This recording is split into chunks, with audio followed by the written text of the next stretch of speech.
Assalamualaikum warahmatullahi wabarakatuh. My name is Amir Hassan bin Sabalha from Troop 4, and today I would like to tell about engineering ethics. Okay, first of all, in engineering ethics, we need to know about what is engineering and engineering profession. Okay,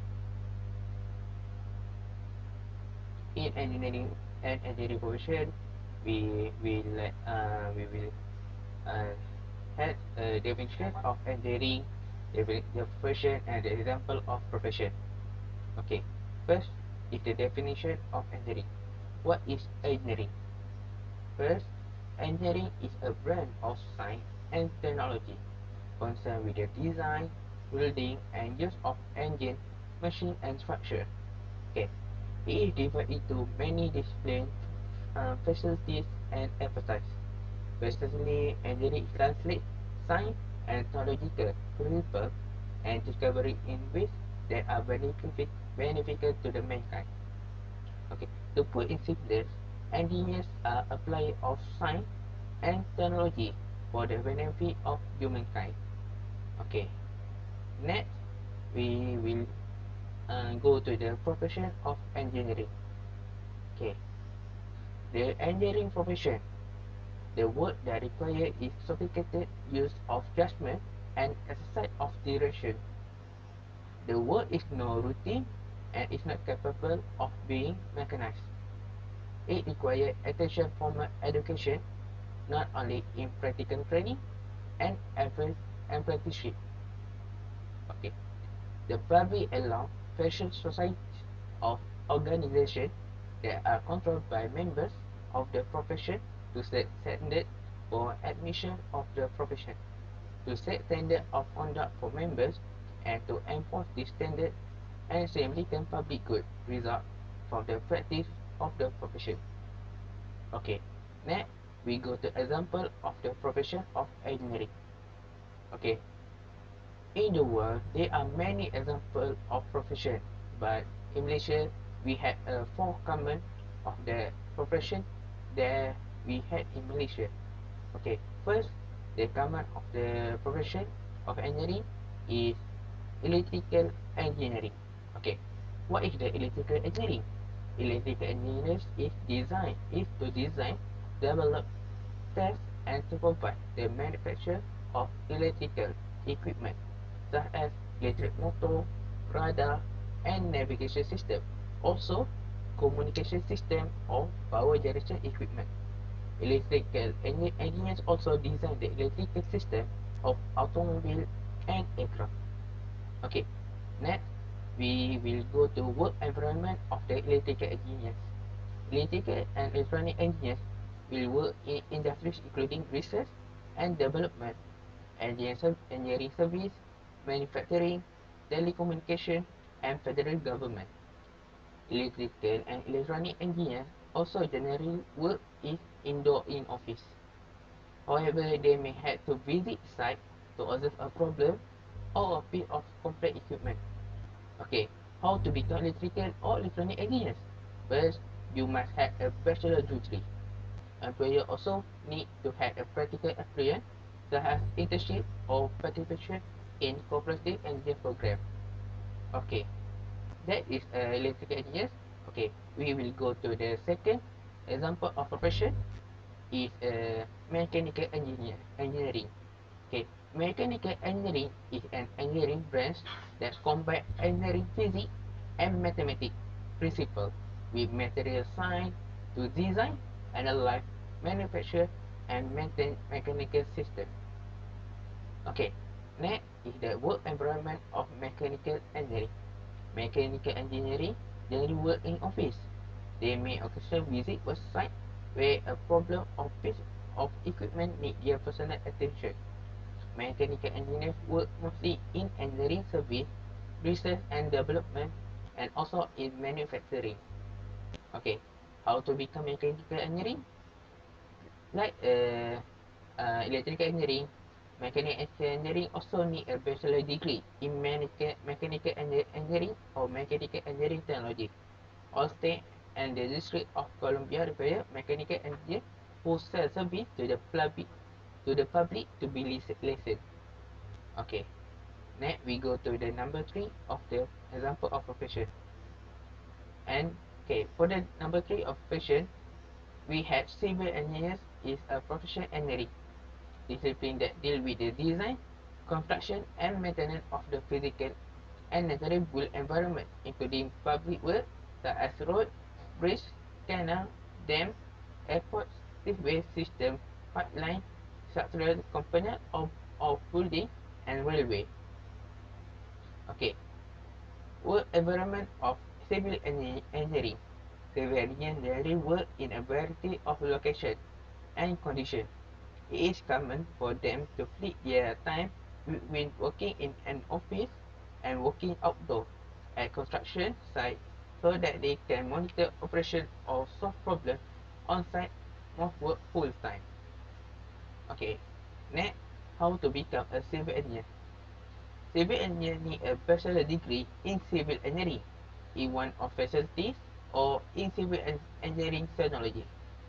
They typically need a graduate degree and license for promotion to senior position.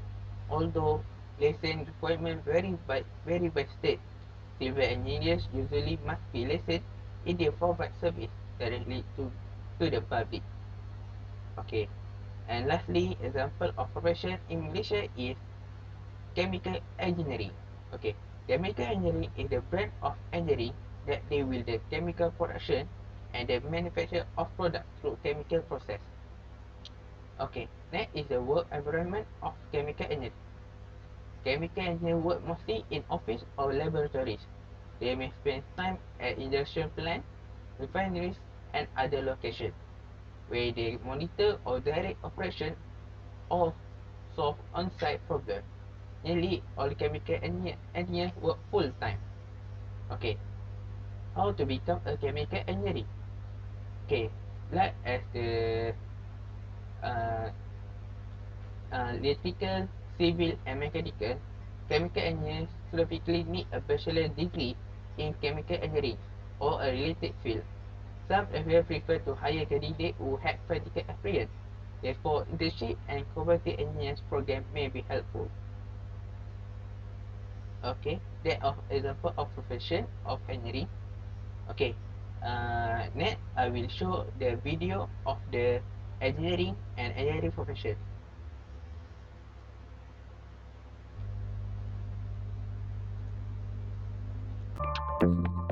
What is engineering? Let's take a moment to think about your morning. The alarm on your phone goes off at 7:03. You drag yourself to the shower and blast yourself with perfectly warm water in an attempt to wake up. You smear your toothbrush with too much toothpaste and scrub yourself into a foamy mess of minty freshness. You're running late, so you skate downtown, weaving through the commuters, dart across the road, barely making the lights, and jump on the train just before the doors beep shut. There's a couple of stops to go, so you pull out your phone and play a few games of Angry Birds. Alarms, trains, traffic lights, video games, toothpaste, all these things were made possible by engineers. But what prompts an engineer to improve our world? Well, they solve problems. Problems are an engineer's inspiration, and maths and science are the creative tools they use to solve them. Problems like making your alarm go off at the right time, or making sure your toothpaste has just the right balance of chemicals to give you that perfect smile, or even making a game so addictive it's almost impossible to put down, if that really is a problem. Now let's head over to the airport and jump on an aeroplane. Aeroplanes. They're so easy to take for granted. But don't forget, you can fly! Before aeroplanes, flying was quite a bit more challenging. Every bit of your plane has been touched by engineers. A mechanical engineer designed the engine. A mechatronics engineer devised the controls. The fuel? Extracted by mining engineers and refined by chemical engineers. The navigation systems? Electrical and software engineers created those. Yep, a whole team of engineers.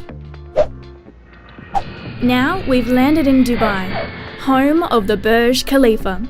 It's the world's tallest building at 829.8 metres high. It's also in one of the world's hottest environments, reaching up to 50 degrees in summer.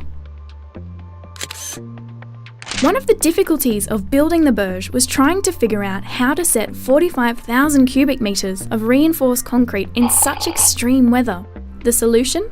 A clever method of pumping iced liquid concrete into the 55,000-tonne steel frame during the night. The result? A building that's vertically over 800 metres high, rather than horizontally all over the ground. Now let's jump into our time machine and go back to Saturday. Saturday, March 1932. The Sydney Harbour Bridge is about to open. The bridge is a marvel of civil engineering, and a pretty cool place to set off some fireworks. Since 1815, people had been talking about building a bridge to connect the two sides of the harbour. The problem was that the harbour was so incredibly wide. How could a bridge span such a width and support its own weight? The solution? The Romans! Well, actually it was an idea they came up with. The arched bridge works by transferring the weight into horizontal forces and bracing them at the ends of the arch. But what about the future? What problems will engineers solve next? Will we finally have affordable solar power? Or robots that can perform life-saving surgery? Or a building that's so tall your view is of outer space? Or how about finally engineering a working hoverboard? Seriously, we've waited long enough. So what is engineering? It's solving problems. It's taking crazy, out there ideas and seeing if they're actually possible. And when they are, the idea is shared with the world to make all our lives better. So, what problems do you want to solve?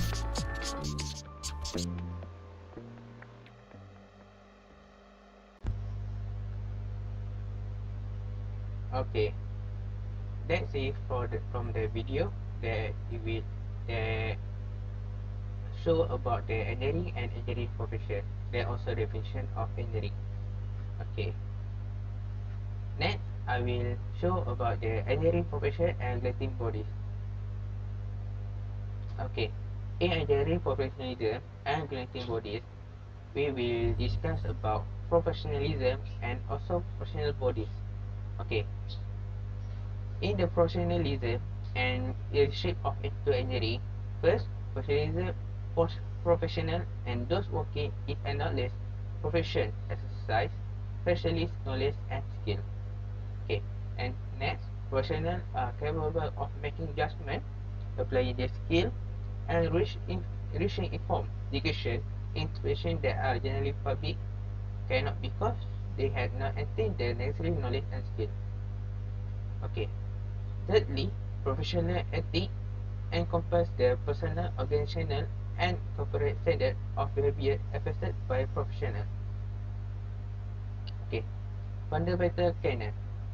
In the professionalism, we need to know about the engineers in the fulfillment of their professional duty. Okay, first, as an engineer, we need to hold paramount the safety, health, and welfare of the public. Second, perform service only in areas of their competence. This is say like if you take electrical engineering, you need to perform the service in electrical. You cannot go to the mechanical or the civil. Okay. Third, issue public segment only in an objective and truthful manner. For its employer or client, a faithful agent of trust. Now, fifth, avoid deceptive art. And lastly, conduct themselves honorably, responsibly, ethically, and lawfully, so as to ensure the honor, reputation, and usefulness of the profession. Okay, next, rule of practice. As engineer, we need to hold paramount for the safety, health, and welfare of the public. Also, engineer need to perform only in the area of the competence. Engineer need to issue public statement only in an objective and truthful manner. And also need to should act for each employer or client as faithful agent or trusters. And lastly, engineers should avoid administrative art. It's same like the Canon at the like the parameter of Canon. Okay. Next, professional obligation. As engineer need to be guided in all direction by the highest standard of honesty and integrity. Engineer also need should at all times strive to serve the public interest.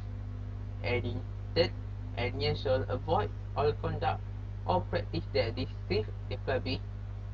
Number 4, engineers should do not disclose without consent confidential information concerning the business affair or technical process of any present of former client, of employer, or public body on which they serve. Number 5, engineers should not be influenced in their professional duties by conflicting interests. Number 6, engineers should not attempt to obtain employment or advancement or professional engagement by unscrupulous criticism other engineers or by other improper or questionable methods. Number 6, engineers should not attempt to injure maliciously or falsely, directly or indirectly, the professional reputation, profit, practice of or employment of other engineers. Engineers who believe others are guilty or unethical or illegal practice shall present such information to the proper authority for action. Number 8, engineers shall accept personal responsibility for their professional activities, provide, however, the engineers may seek indemnification for service arising out of their practice for other than gross negligence where the engineer interest cannot otherwise be protected. And lastly, engineers shall give credit for engineer work to those to whom credit is due and will recognize the property interest of others. Okay, next we will go to professional bodies of engineering. In the world, we had in Malaysia we had two professional bodies, that is BEM and IEM. In USA, we had IEEE, and in UK, we had IET. Okay, first we will go to the professional body BEM. Okay, what is the BM? BM is short form for the Board of Engineers Malaysia. Okay, Board of Engineers Malaysia or BM is the government body in Malaysia. It the function of the BM is to facilitate the registration of engineers and regulate the professional conduct and practice of registered engineers in order to safeguard the safety and interest of public. That means as an engineer, we need to apply in the or register in the Board of Engineers Malaysia to be acknowledged as engineers in Malaysia. Okay, function of BM. First, maintain the register of professional engineers, graduate engineers, engineering consultancy practice, a credit checker, professional engineer with practicing certificate, engineering technology, and inspector of work. Okay, number 2, process application for registration, assessment of academic qualification, engineering degree program by ESE, and assessment of academic qualification ETSC, regulate the conduct and ethics of the engineering profession, dispute the on professional conduct and ethics, fit the scale of fees, get order, publication, and lastly, promotion of continuous learning and education. That's all function of the BEM. Okay, next we will go to the IEM. What is IEM? IEM is Institute of Engineering. Like the BM, it also in the Malaysia. Okay, IEM is the professional body. Its function is to promote and advance the science and profession of engineering in any of all disciplines and to facilitate the exchange of information and ideas related to engineering. Okay, we will say the IEM is like it will show it will exchange the information uh, from one engineer to another engineer. Okay, next we go to IEEE. Okay, IEEE is short form for Institute of Electrical and Electronic Engineers. Okay, IEEE is professional body like IEM, but IEEE is located at the USA. Okay, the function of IEEE in USA is to dedicate the advancing innovation and technology excellence for the benefit of humanity. Okay, this is a logo of IEEE. Okay, and lastly, we will go to IET. What is IET? Okay, IET is short form from the Institution of Engineering and Technology. Okay, it's a professional body in the UK. Okay, the function of the IET is dedicated to inspire, inform, and influence the global engineering community, supporting technology innovation to meet the need of society. Okay, that's all for the professional body that relate to engineering in the Malaysia and outside of Malaysia. Okay, for the BEM, IEM, we only can use in the Malaysia, and if we had IEEE or IET, we cannot use in the Malaysia because in Malaysia it only acknowledge the BEM and IEM, but in for the IEEE it will acknowledge at the USA, and for the IET it will acknowledge at the UK. In the world, many engineers in the world is use IET from the UK. Okay, that's all for engineering professionalism and regulating bodies.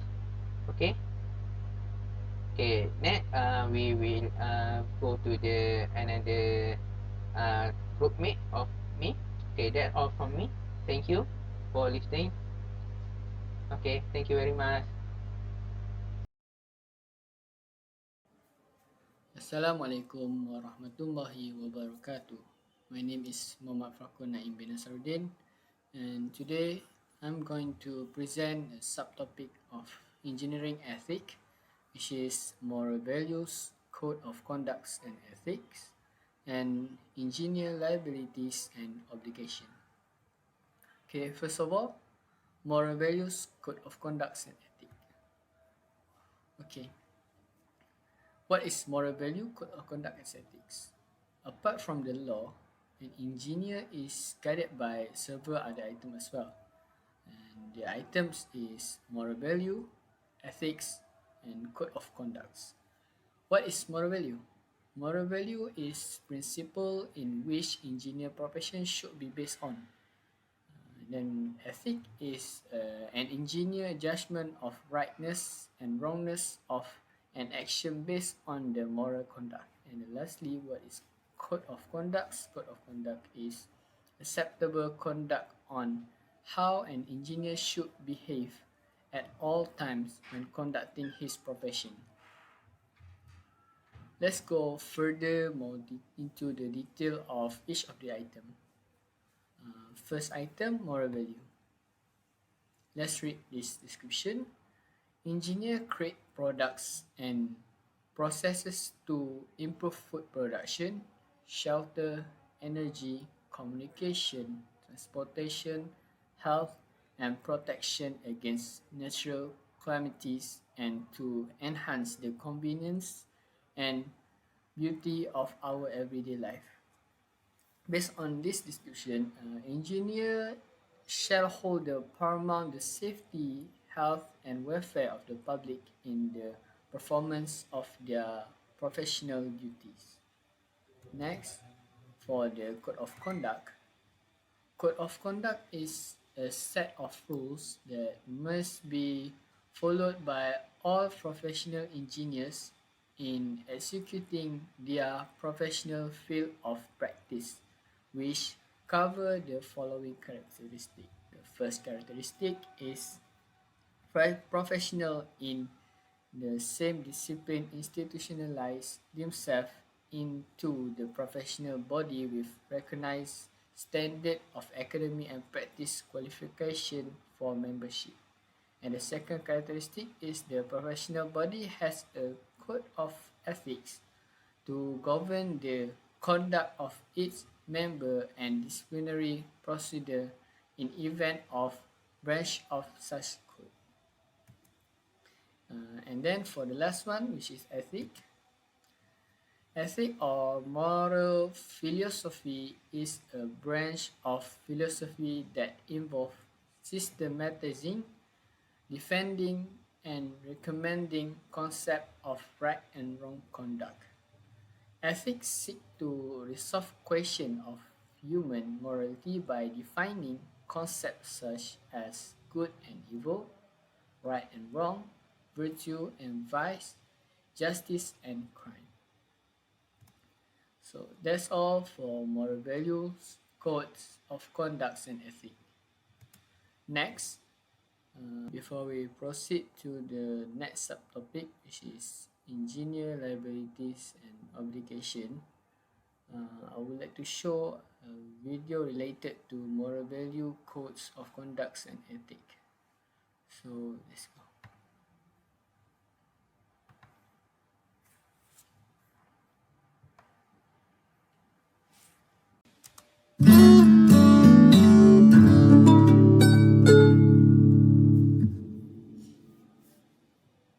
Managers walk a tightrope as they seek to balance the jurisdiction's basic values, the needs of workers, and the organization's financial resources. When there's uncertainty about fundamental values, no matter whether it's because of reforms or organizational challenges, officials may lack direction in dealing with workplace issues. While reforms rarely shift values and norms dramatically, they can have a subtle impact that managers and HR specialists must understand, incorporate procedurally, and communicate effectively to subordinates. Clarification of basic values is important, and providing such clarification requires an appreciation of employee values and ethical awareness. There's no considerable variation among people regarding the degree of individual or organizational value consciousness. Value consciousness has 3 levels: unconsciousness, elementary, and advanced. The distinction among the various levels of value consciousness have important implications. If employees lack awareness of agency's values, mission, law, or standard operating procedures, managers need to educate them. Conflicts among fundamental values create dilemmas once values are applied. Clarifying values, raising consciousness of values, and balancing conflicting values must be accompanied by an emphasis on ethics. Ethics involves behavior that is concerned with doing the right thing or acting on the right values. In dealing with issues of legality, ethics, and fairness, managers are indeed required to weigh competing pressures. They're often squeezed from above and below in resolving such matters. Officials are also expected to conform to the organization's stated values and ethics codes. At a minimum, they must communicate the organization's policies and codes to employees, known as Level 1. Ideally, such policies or codes should be brief, be clear, and provide practical guidance to help managers and employees deal with problems. Typical provisions might include policies regarding conflict of interest, gift giving or receiving, confidentiality, harassment, political activity, equal employment opportunity, and moonlighting. If policies or codes are adopted, they need to be observed so that there's no gap between expectations and behavior. The strategies for ensuring integrity at work, moral management, might differ from setting to setting and from one subsystem to another, but ethics management is an important responsibility for all administrators.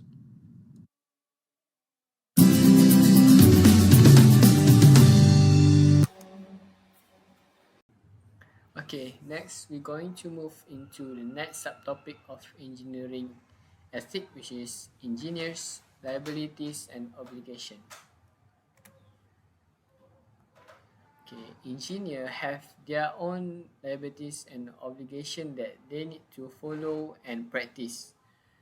And this is the liabilities and obligation that they need that they and us need to practice. Okay, first of all, engineers shall be guided in all their relations by the highest standard of honesty and integrity. The second one, engineers shall acknowledge their errors and shall not destroy or alter the facts. Third, engineers shall advise their client and employers when there be a project will not be successful. Fourth, engineers shall not accept outside employment to the determination of the regular work or interest prior to notification and approval by the employer. Fifth, engineers shall not actively promote their own interests at the expense of the employer or client. Sixth, the engineer shall not attempt to extract an engineer from other employer by false or misleading pretenses. Next, engineers shall conform with the state registration law in the practice of engineering. Next, engineers shall not use association with a non-engineer, a corporation or partnership as a clock for unethical acts. Then, engineers shall give credit for engineering work to those to whom credit is due or will recognize proprietary interests of others. Second last, engineers shall, whenever possible, name the person or persons who may be individually responsible for design, invention, writing, or other accomplishment. And lastly, engineer using design supplied by client recognize that the design remain the property of the client and may not be duplicated. So that's all for the liberties on education, and that's the end of my presentation. Thank you. Assalamualaikum.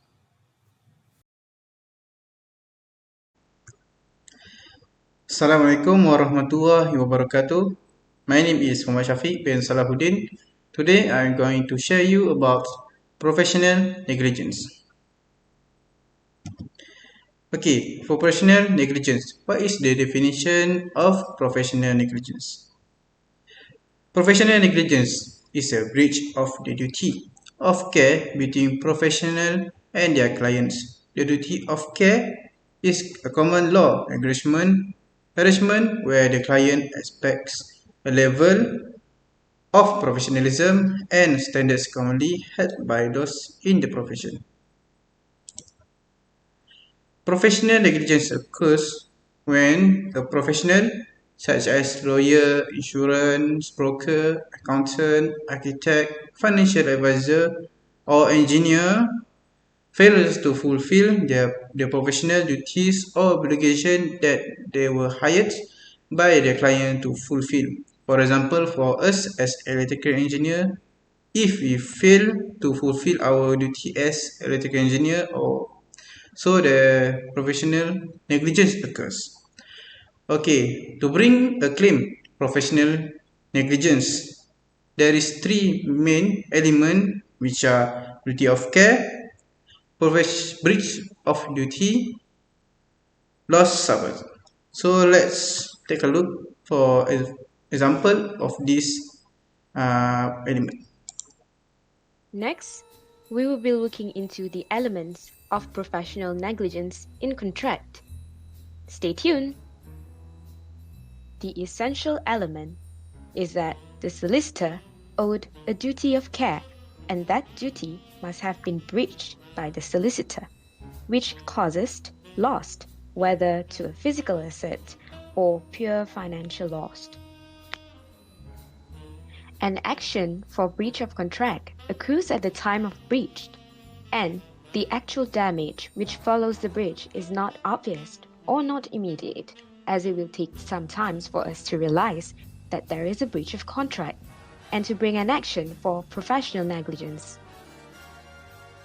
So, who can bring action? According to the doctrine of privity, only clients, whom is the parties to the contract, can bring actions for negligence.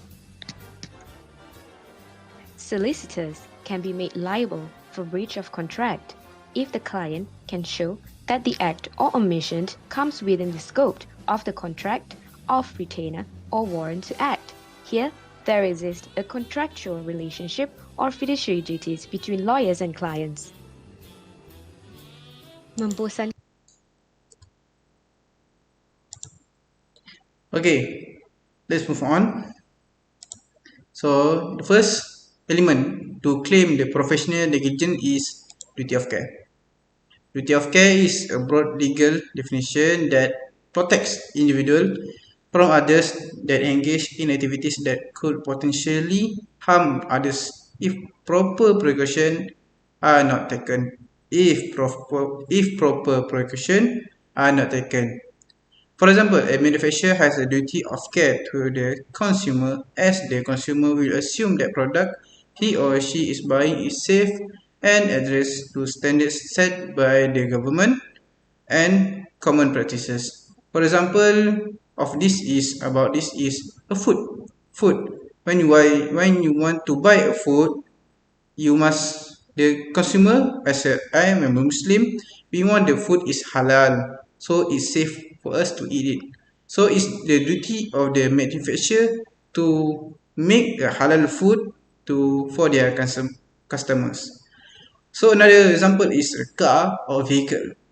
The manufacturer must build a car that will ensure the safety of their customers.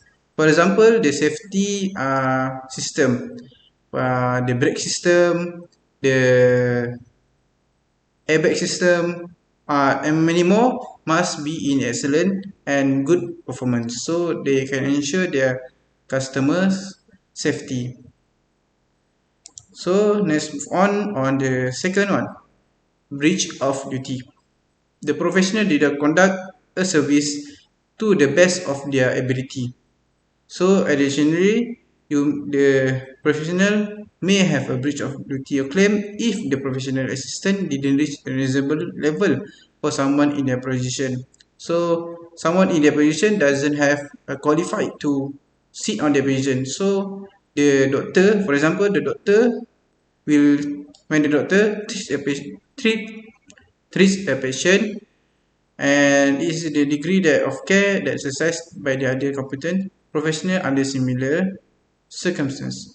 So every doctor must treat their patient equally.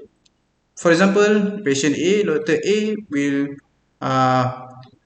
treat the patient carefully, perfectly, but the patient B, the doctor treat the patient poorly. So in this situation, the doctor doesn't treat the patient fairly, so it leads to the breach of duty where the doctor doesn't service their clients or their patient at best, and it will lead that the definition of the breach of duty.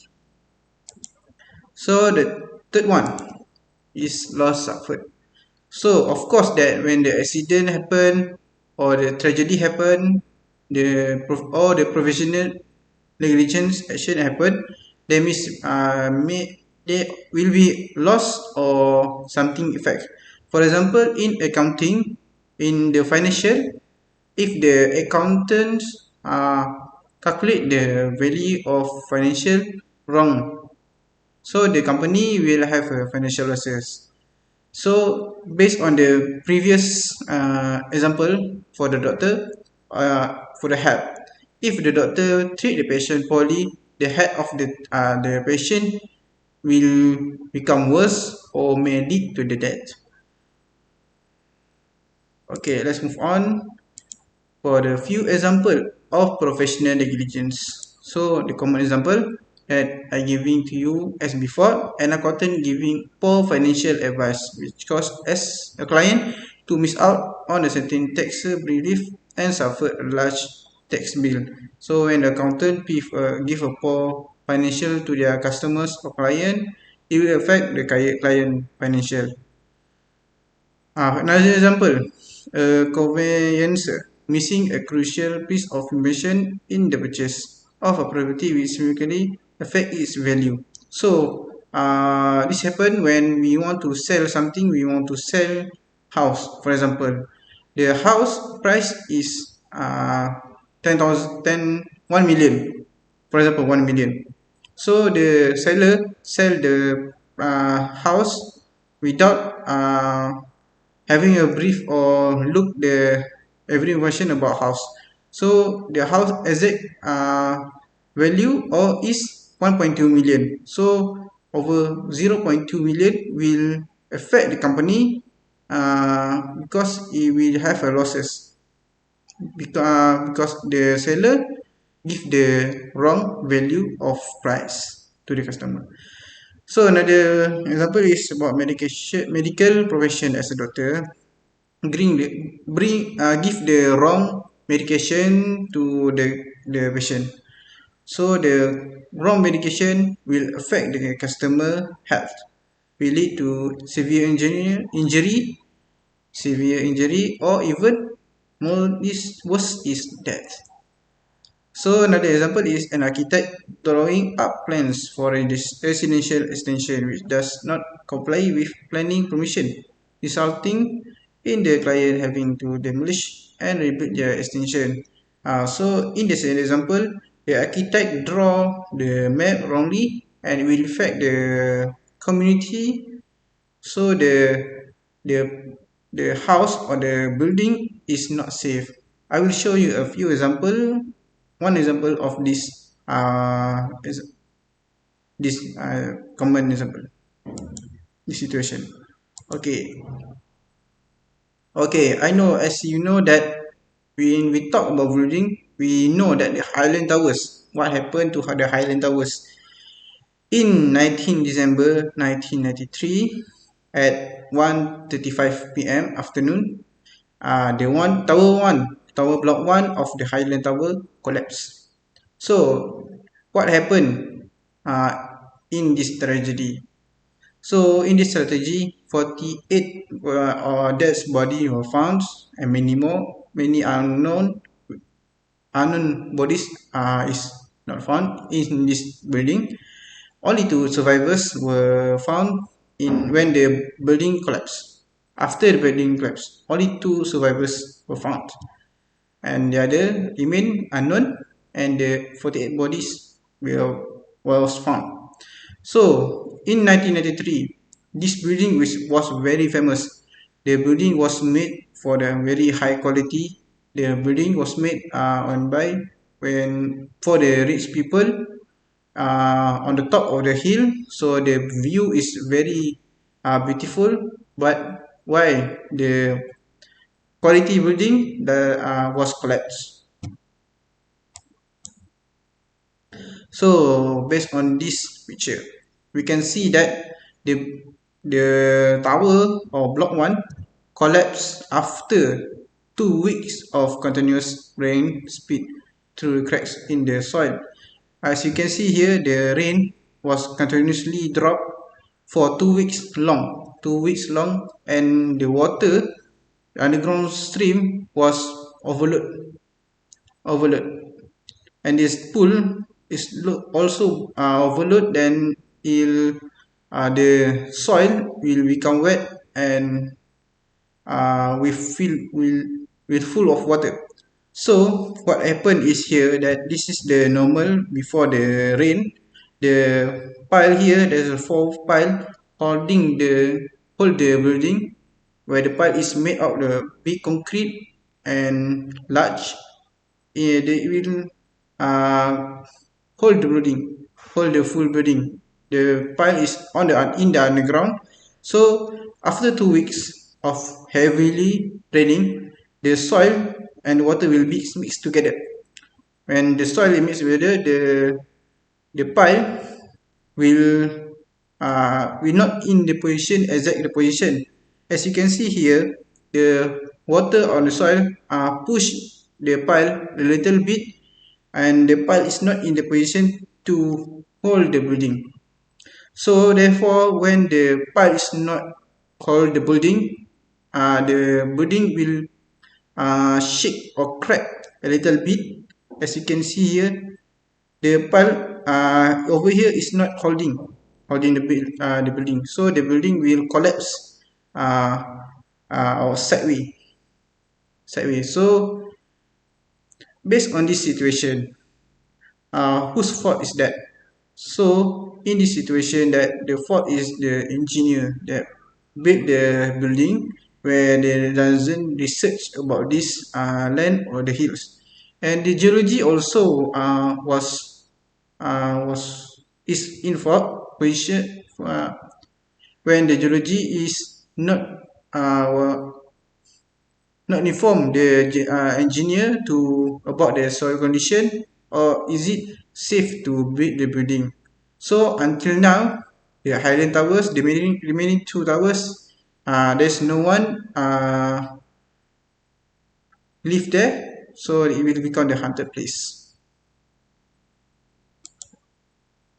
Okay, so let's move on for the next example.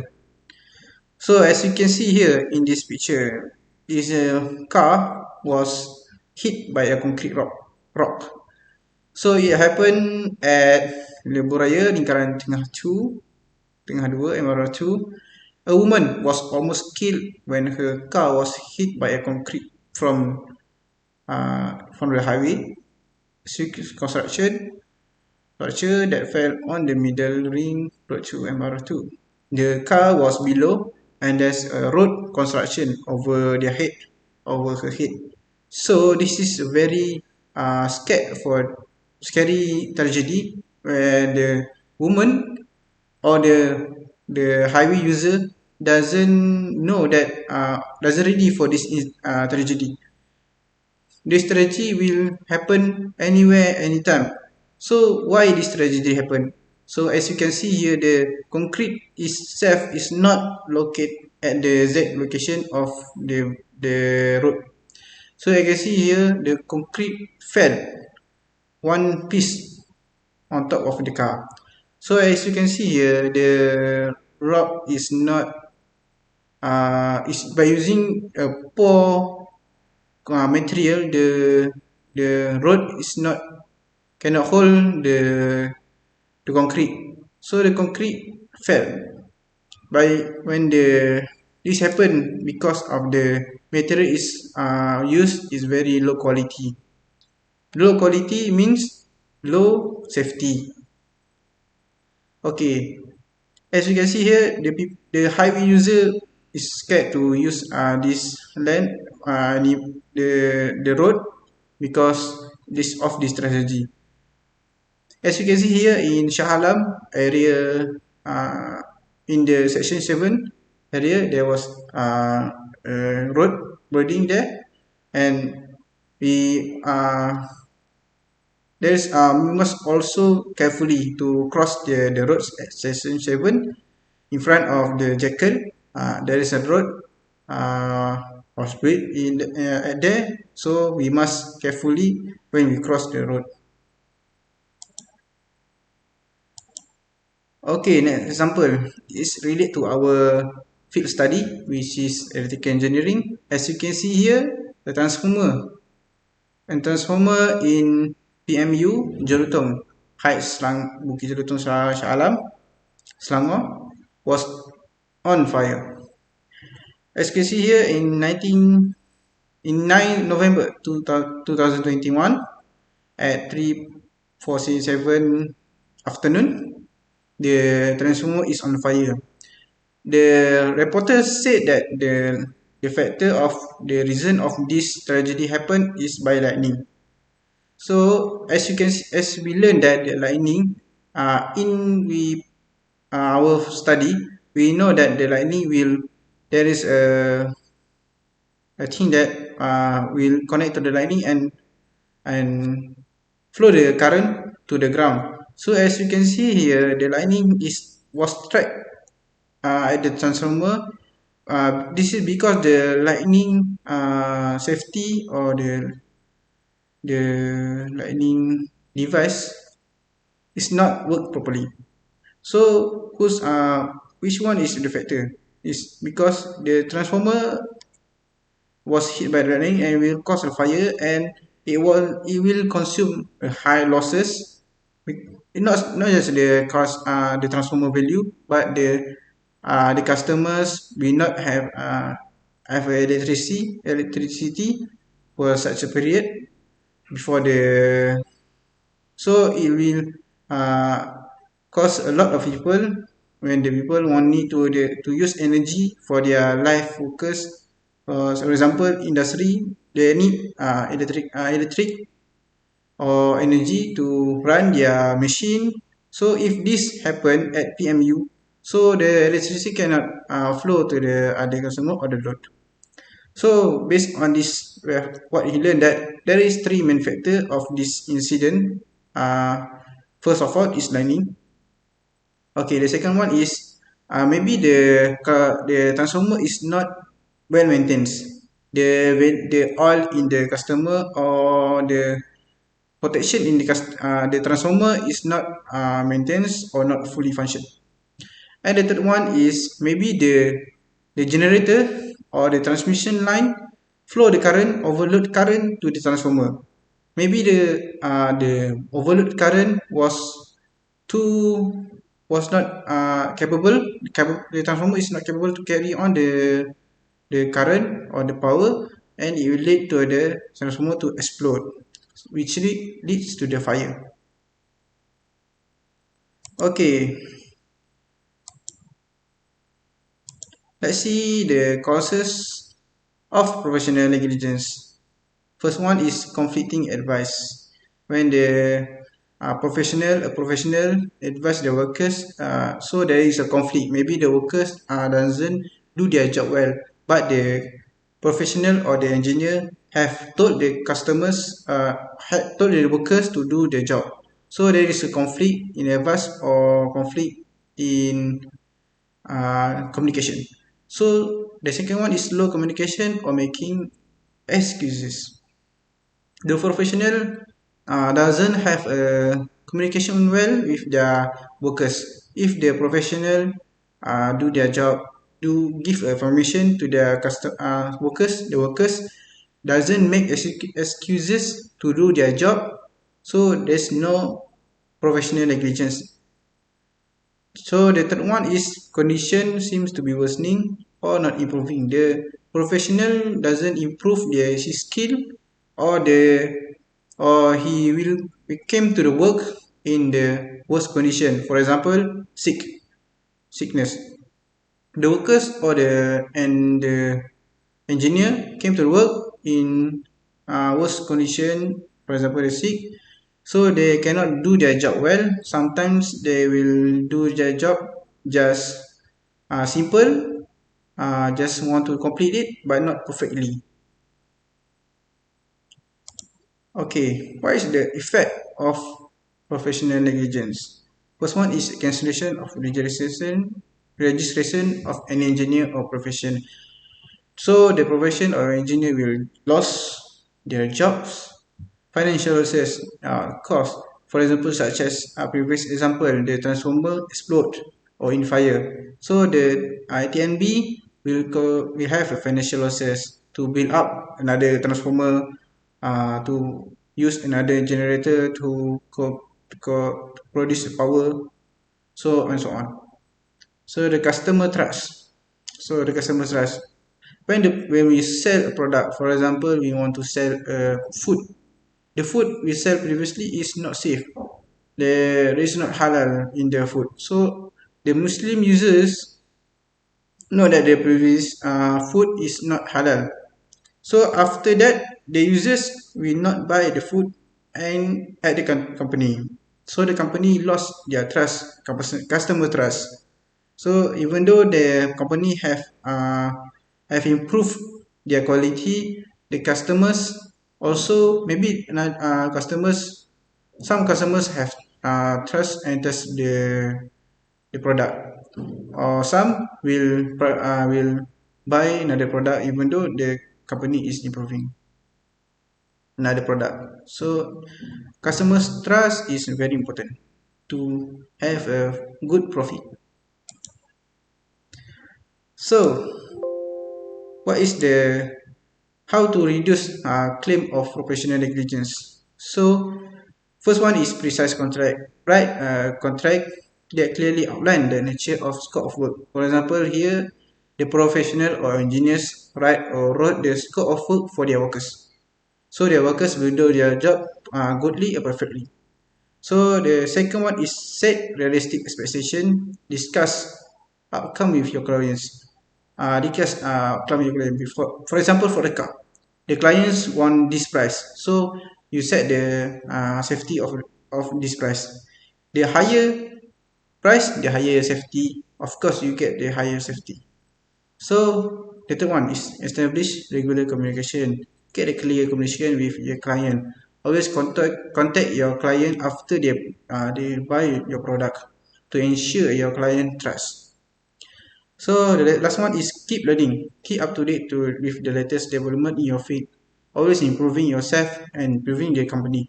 Change in time will improve the perception of your professionalism. So if you have an improvement in times you have every time you have improvement in yourself. So the company or the workers will have a good expectation for you, and also the customers will know that the product you produce will be excellent or safe to use. So that's all for me. Thank you.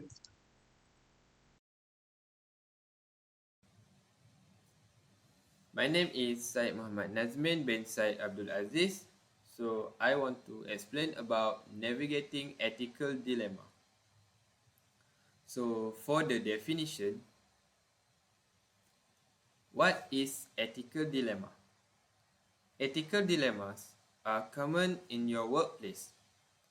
Many decisions in real life are not as clear-cut as you would expect. Not many things are clearly wrong or clearly right. Most decisions in life lie in the gray area, which is neither wrong or right, but somewhere in between. Fortunately, there are methods to navigate this moral dilemma to help you arrive at an ethical decision. But before we go through, I want to show you a video that explains more about ethical dilemma. Brought to you by Global Ethics Solutions.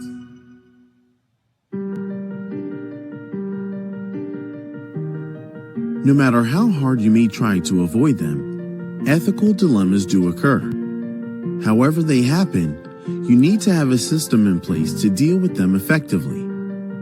Most ethical dilemmas fall into one of two categories: situational or not so situational dilemmas. A situational dilemma is a matter of judgment, moral reasoning, and conscience. There is an inner struggle to resist temptation and rationalization.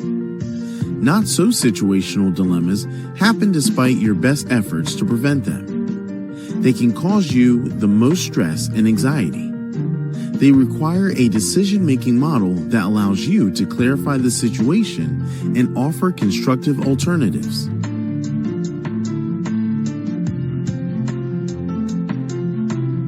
Situational ethics is the type of ethics used to evaluate what you do in light of the situation rather than by moral absolutes. For the most part, situational ethics is a matter of conscience and will. Examples of situational dilemmas may include the misuse of company time or property, peer pressure, lying, conflicts of interest, following rules, obeying laws, or interpersonal conflicts. These are conflicts of conscience, and you can choose to do them or not. The key to dealing with them is to understand why you succumb to temptation. If you are like most people, you usually make decisions about situational dilemmas based on what's right for you at the time of the crisis. You also make ethical decisions depending on your various needs and desires. The key to working through situational dilemmas is to think about the influence these have on your ethical decisions. You have both physical needs and emotional needs that may influence you to make the wrong choice. You should be aware of those areas in your life that open you up to temptation and fortify your character and principles to stand up and say no to unethical choices or influences.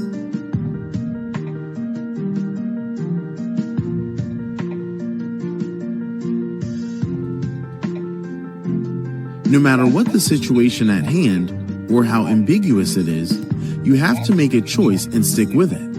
But understand that your decisions aren't made in a vacuum. There are all kinds of variables, stakeholders, and mitigating factors that must be considered. Oftentimes, it's hard to weigh all the information, so it is helpful to have a process in place to help figure it out. For any kind of situation, your mind goes through 4 steps. First, you input and collect information from many sources. Second, you process and study the information. Third, you analyze outcomes, usually with little time. And fourth, you step out and make a choice. Every time you make a decision, you set off a chain reaction. You never know how far things will go. You need to control these 4 steps and let the factors filter through your personal moral and ethical beliefs. All recognize that rules must be followed, but what about all the other areas of life that are not covered by rules? What do we do then? This is where your moral conscience kicks in. The fact is, you can't always rely on outwardly imposed moral codes. Many areas of life do not have clear-cut rules. Also, sometimes rules are not enforced or are universally ignored. You need to develop a sense of moral justice outside of the rules that are provided. Although you have rules, you still have the freedom of choice to obey the rules or not. You are not a robot or a clone, but you have free will. There are many times in your life where the answer to an ethical problem will be completely at your discretion. Now, consider the gray areas where there are no rules. What are some examples of accountability in your workplace that require you to have an intrinsic sense of moral justice outside the rules? If you take a close look at your work environment, you will find that there are more areas in your workplace that are not governed by specific rules than are. This is where your character and good ethical judgment kick in. It's all about knowing where your boundaries are.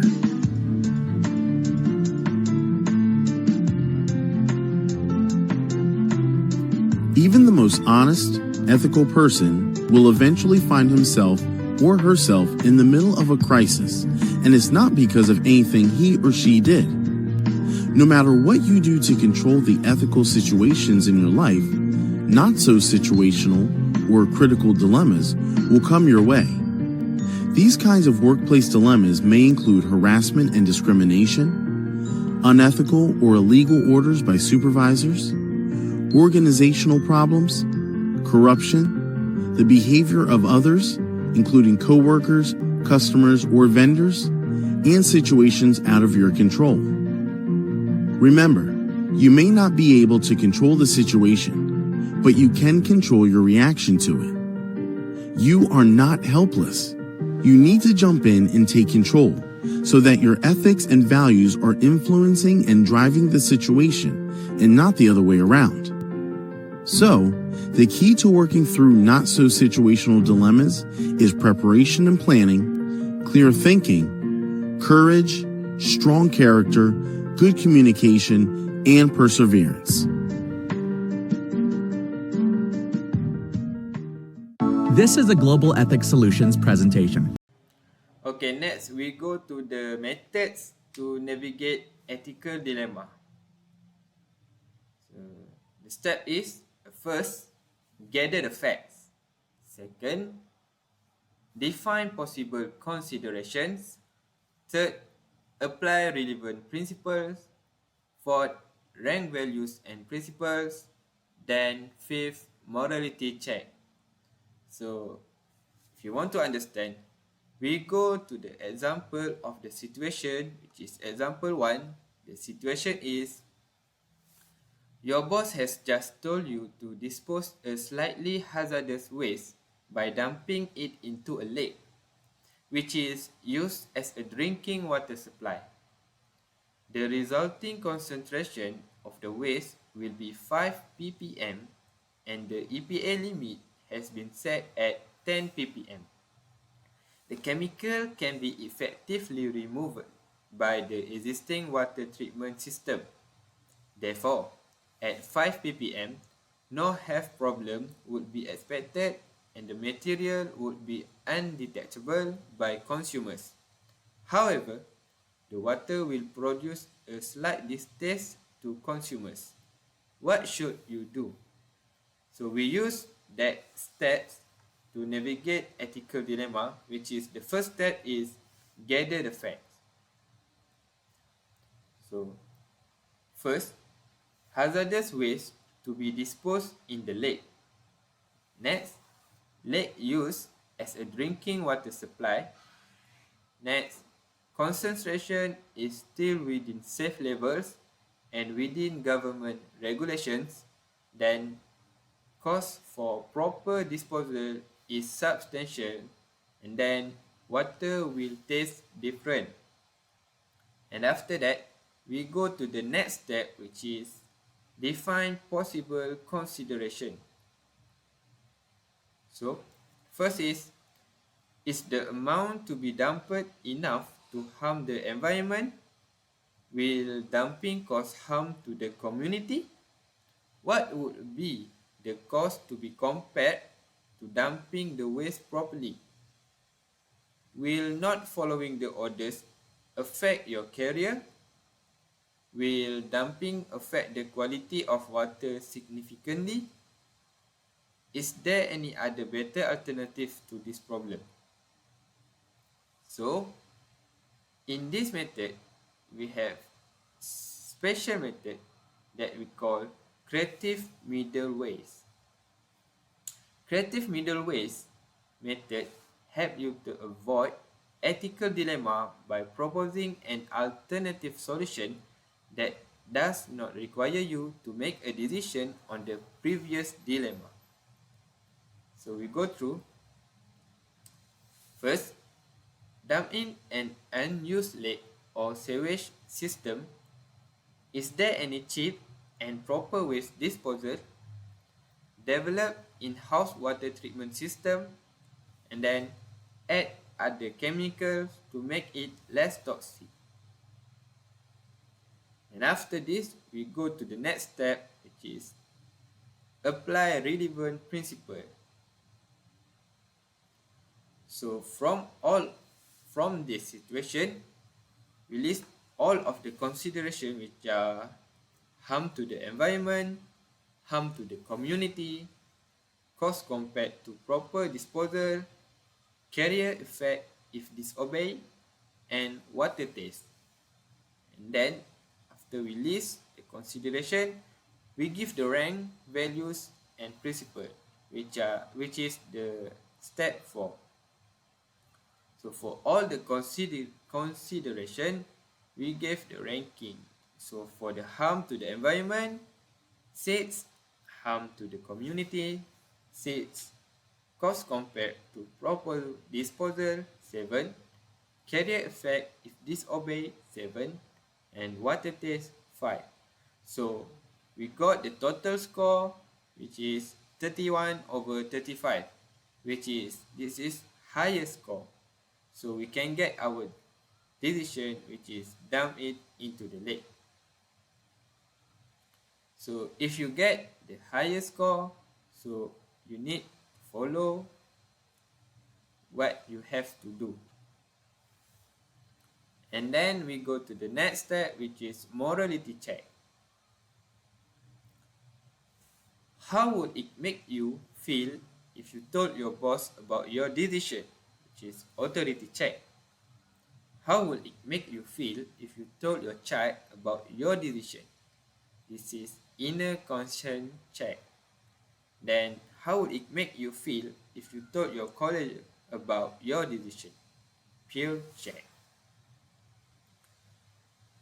So for my example, we go to the example 2, which is the situation is Dennis is an engineer at a large construction firm. It is her job to specify rivets for the construction of a large apartment building. After some research and testing, she decides to use SCME rivets for the job because indeed they are the best product. On the day after she orders the rivets, an SCME representative visits her and gives her a voucher for an all expenses paid trip to the SCME Technical Forum in Jamaica. The 4-day trip will include 18 classroom hours and a day-long tour of the coastline. Does this trip fall under the category of bribery? So we use all the method, which is the first is gather the fact. First one is already decided to use SCME rivets since they are one of the best quality. Second, trip offer after order was placed. Then, third, however, accepting would somewhat affect her future decisions to purchase the product. Then, her company has a policy against bribes. So, we go to the next step, which is define possible consideration. Would accepting influence future decision to purchase SCME products? Would the company allow this type of behavior? Does this offer appear as a bribe? Does this trip have an educational value or it is just a vacation? So we use creative middle ways, which is discuss with boss to clear the issue, ask company to pay for half, and agree on a lesser gift. Then for the next step, which is apply relevant principles. So we list all the considerations which are influence on future decisions, company policy, appearance of a bride, education versus vacation, and gift size. Then we give the rank to all that consideration, which is the step 4, rank values and principle. So if you want to understand, you give the rank for this all consideration and calculate your total score. If you get the score is high, so you get your decision to follow that order, and vice versa. Then we go to step 5, which is morality check. How will it make you feel if you told your boss about your decision, which is authority check?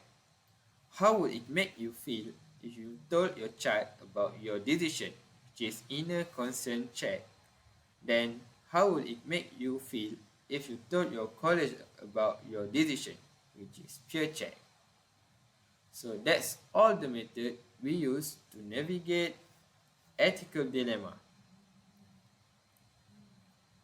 So as a conclusion in this topic, which is engineering ethics, we know that engineers are guided by the law, code of conduct, and code of ethics.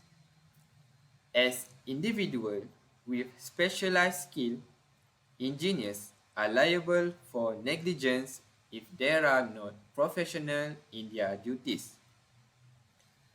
Many decisions in the workplace are not black and white. Proper methods must be applied to resolve complex moral dilemmas. So that's all from us. Thank you and have a nice day.